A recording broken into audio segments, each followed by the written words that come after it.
आपने सुना कि जो उत्तराखंड के मुख्यमंत्री हैं उन्होंने भी एक तरीके से उम्मीद जता दी है कि जल्द ही हमारे ये जो मजदूर हैं, जो 41 मजदूर हैं, देश के अलग अलग हिस्सों से आते हैं और देश के निर्माण में अपनी भूमिका निभाते हैं, वो जो फंसे हुए हैं वो जल्द सुरक्षित बाहर निकलेंगे। और प्रधानमंत्री को भी इस बारे में जानकारी दे दी है। अब आप खुद समझिए, प्रधानमंत्री इस वक्त जो है अलग अलग जो चुनाव चल रहे हैं उनमें जो अलग अलग रैलियां हैं, अलग अलग कार्यक्रम है, वहां पर व्यस्त है, लेकिन उस व्यस्तता के बीच में भी लगातार पुष्कर सिंह धामी से जानकारी ले रहे हैं और बाकायदा प्रधानमंत्री कार्यालय की जो टीम है वो यहां पर पिछले 17 दिनों से मौजूद है। हम दीपक और संजय तक भी चलेंगे, लेकिन तस्वीरें जिसका हम जिक्र कर रहे थे कि यहां पर देखिए ग्रीन कॉरिडोर बनाने का काम चल रहा है और वहीं जो बुलडोजर सामने संजीव अगर आप दिखा पाइए, देखिए वो क्रेन के पीछे जो बुलडोजर काम कर रहा है वो किस तरीके से टनल के बाहर किस तरीके से जो मिट्टी आई हुई थी, जो मलबा था, उसको हटाने का काम कर रहा है, जिससे कि जब अंदर से एम्बुलेंस बाहर निकले तो पूरा रास्ता क्लियर हो।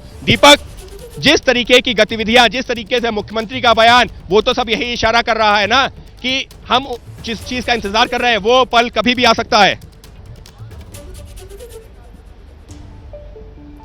जी बिल्कुल अंकित, इससे पहले एक बड़ी जानकारी दे दूं, जो आखिरी पाइप की हम चर्चा कर रहे हैं ना पिछले काफी देर से, वो आखिरी पाइप अब ऑगर मशीन पुश कर रही है, उसकी तस्वीरें सामने आ गई हैं। थोड़ी देर बाद हम उसको स्क्रीन पे भी दिखाएंगे, लेकिन इस वक्त आप देखिए कि अंदर की तस्वीरें, अंदर की हलचल इस तरीके की नजर आ रही है कि जहां पर आखिरी पाइप पुश होते ही हम वहां तक पहुंच जाएंगे जिसे हम ब्रेक थ्रू कह रहे हैं, 41 लोगों तक पहुंच जाएंगे। और लगातार तस्वीरें हम टनल के भीतर की आपको दिखा रहे हैं, एक्सक्लूसिव तस्वीरें कि किस तरीके का काम जो है लगातार चल रहा है। लगातार जो बड़ी बड़ी मशीनें हैं वो जहां अंदर लगाई गई थी उनको साइड किया जा रहा है। ऑगर मशीन, दीपक आपसे क्लैरिफिकेशन चाह रहा हूं क्योंकि ये बहुत बड़ी खबर है, ये बहुत बड़ी खबर है। आपसे एक क्लैरिफिकेशन चाह रहा हूं कि क्या जो आखिरी पाइप था उसकी वेल्डिंग का काम पूरा हो गया है? क्योंकि कहा यह जा रहा था कि 2 से 3 घंटे का वक्त लग सकता है वेल्डिंग में। अगर वो वेल्डिंग का काम पूरा हो गया है तो इसका मतलब तो ये माना जाए कि अगले 1 से 2 घंटे में कभी भी ये मजदूरों तक पहुंच जाएगी एनडीआरएफ की टीम। दीपक जी बिल्कुल बिल्कुल, ये तस्वीरें यही बात कहती हैं अंकित की आखिरी पाइप वेल्ड हो चुका है और उसको पुश करने के लिए ऑगर को फिट किया जा रहा है। ऑगर को फिट करना इसलिए जरूरी है क्योंकि ऑगर ही वो मशीन है जो इस पाइप को आगे पुल करेगी, पुश करेगी और इसको धीरे धीरे धीरे आगे सरकाएगी। पिछला 10 और 12 मीटर का जो फासला रह गया था वो ऑगर मशीन के जरिए ही हो रहा है, क्योंकि ऑगर मशीन जो ड्रिलिंग का काम करती है वही पाइप आगे खिसकाने का, सरकाने का काम भी करती है। हालांकि ड्रिलिंग का काम ऑगर से रोक दिया गया था, उसकी प्लेट टूट गई थी, उसकी ब्लेड टूट गई थी, जिनको काट कर बाहर निकाला गया। लेकिन जो मैनुअली काम किया जा रहा है, जो रेट माइनर्स काम कर रहे हैं, वो मलबा हटाने का काम कर रहे हैं। लेकिन जो पाइप आगे सरकाना होगा वो ऑगर मशीन के जरिए ही सरकाना होगा और इसलिए वो ऑगर मशीन अब आखिरी पाइप को सेट करने की तैयारी में है, जो बड़ी जानकारी अंदर से मिल रही है अंकित। और इस वक्त तस्वीरें भी आप देख रहे हैं कि तमाम क्योंकि हम लोग लगातार ये बता रहे थे कि ऑगर मशीन का जो ब्लेड है वो खराब हो गया है, ऑगर मशीन से काम नहीं हो रहा है। ये जो आप चीज बता रहे हैं ना, ये अपने आप में काफी महत्वपूर्ण है कि ऑगर मशीन कैसे 2 हिस्सों में काम करती है। इसको अगर आप जो थोड़ा सा जो और अच्छे से समझा पाए कि कैसे ऑगर मशीन इस वक्त क्या काम कर रही है।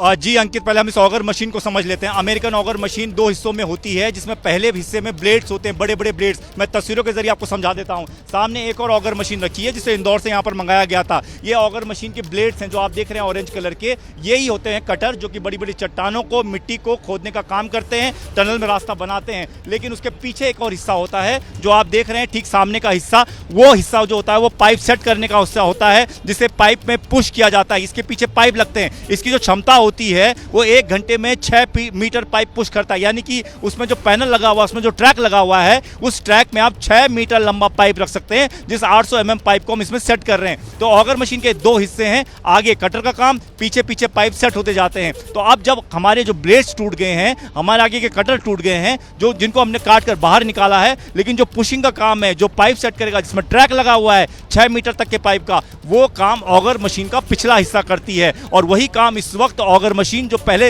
अंदर काम कर रही थी वही काम कर रही है, यानी कि हम राइट माइनस जो अंदर खोदने का काम कर रहे हैं, मलबा हटाने का काम कर रहे हैं, उसको एक प्लेट में बाहर भेजा जा रहा है। और जैसे जैसे वो आगे का हिस्सा खोद देते हैं वैसे वैसे ऑगर मशीन उस 800 mm पाइप को धीरे धीरे धीरे आगे पुश करती है। थोड़ा सा आपसे और समझना चाहेंगे, 30 सेकंड में ही आप समझा दीजिए कि इसका मतलब ऑगर मशीन के ऊपर जो हम लोग कह रहे थे कि ऑगर मशीन पूरी तरह खराब हो गई है, उसने धोखा दे दिया है, ऐसा नहीं है। अभी भी ऑगर मशीन का इस्तेमाल हो रहा है।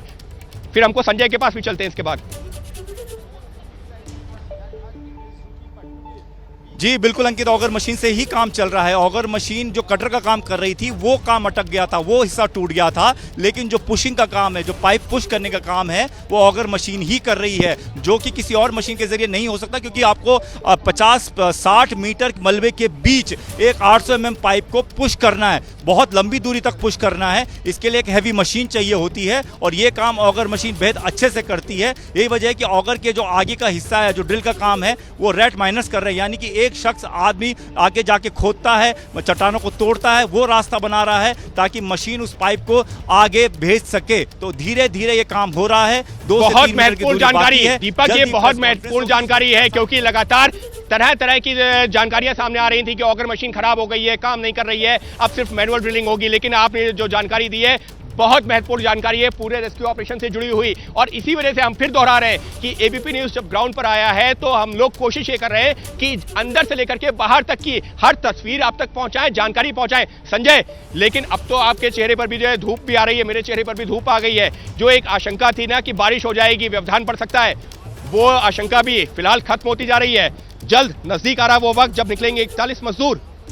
पूरी तरह बिल्कुल पूरी तरह वो आशंका खत्म हो चुकी है। धूप लगातार चटक होती चली जा रही, थोड़ी बारिश हुई थी और कहेंगे तो वो बेहतर ही हुआ था। यहाँ जो डस्ट उड़ रही थी, ये बारिश का पानी गिरने से वो धूल उड़ना बंद हो गई है और जो सड़क का काम है वो और बहुत अच्छे तरीके से किया जा सकता है। एक बहुत प्यारी सी तस्वीर आपको दिखाता हूँ, किस तरह से जो आध्यात्म और विज्ञान साथ साथ काम कर रहा है, उसकी ये तस्वीर है। And how many meters it's inside? We're still mining. It's about 2 to 3 meters, and we're expecting it to be out by about 5 o'clock. It's remain how many meters left right now? 2 to 3 meters. 3 meters? 2 to 3 meters. Is it going to be a like breakthrough in coming hours? I think. Before. Huh? Sir, do you feel that is it going to be very? We expect the operation Maybe another 3 hours. another 3 hours. Yes.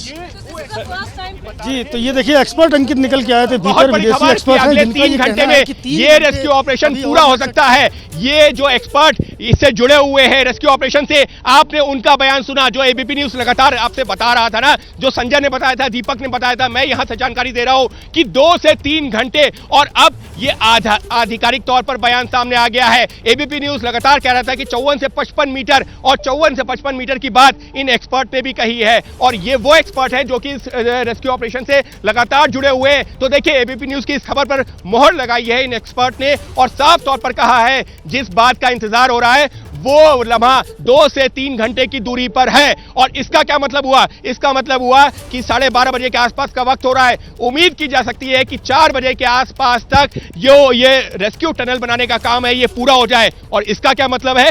इसका मतलब यह है कि 4 बजे तक अगर ये काम पूरा हो जाता है तो एनडीआरएफ और एसडीआरएफ के जो जवान पूरी तरह जो मुस्तैद है, तैनात हैं, वो अंदर जाएंगे। और उम्मीद की जा रही है कि जो मजदूरों के बाहर निकलने का सिलसिला है वो शाम को 5 और 6 बजे के आसपास हो सकता है। अभी तक अगर हम एक्सपर्ट का जो बयान सामने आया है उस पर गौर करते हैं तो इस वक्त के लिए बड़ी खबर, 2 जानकारियां। जैसे ही घड़ी का काटा दोपहर 2:30 पे आए, बबीता जी का दिल सास बहू साजिश के लिए मचल जाए। और ये है इनकी बहू, पूरे दिन ऑफिस की टेंशन हो जाए गॉन जब ये करें अपना फेवरेट शो फ्री टाइम पे ऑन। इनकी तरह आप भी देखें अपना फेवरेट शो अपने टाइम पर और डाउनलोड कीजिए एबीपी लाइव ऐप अपने स्मार्ट टीवी पर।